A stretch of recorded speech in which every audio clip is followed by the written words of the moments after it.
Price Lord. இன்றைய தியானம் மத்தேயு 10ஆம் அதிகாரம் 32 முதல் 40 வரை. மனுஷர் முன்பாக என்னை அறிக்கை பண்ணுகிறவன் எவனோ அவனை நானும் பரலோகத்தில் இருக்கிற என் பிதாவின் முன்பாக அறிக்கை பண்ணுவேன். மனுஷர் முன்பாக என்னை மறுதலிக்கிறவன் எவனோ அவனை நானும் பரலோகத்தில் இருக்கிற என் பிதாவின் முன்பாக மறுதலிப்பேன். பூமியின் மேல் சமாதானத்தை அனுப்ப வந்தேன் என்று எண்ணாதிருங்கள். சமாதானத்தை அல்ல, பட்டயத்தையே அனுப்ப வந்தேன். எப்படி எனில், மகனுக்கும் தகப்பனுக்கும், மகளுக்கும் தாய்க்கும், மருமகளுக்கும் மாமிக்கும் பிரிவினை உண்டாக்க வந்தேன்.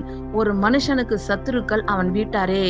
தகப்பனையாவது தாயையாவது என்னிலும் அதிகமாய் நேசிக்கிறவன் எனக்கு பாத்திரன் அல்ல. மகனையாவது மகளையாவது என்னிலும் அதிகமாய் நேசிக்கிறவன் எனக்கு பாத்திரன் அல்ல. தன் சிலுவை எடுத்துக்கொண்டு என்னை பின்பற்றாதவன் எனக்கு பாத்திரன் அல்ல. தன் ஜீவனை காக்கிறவன் அதை இழந்து போவான்.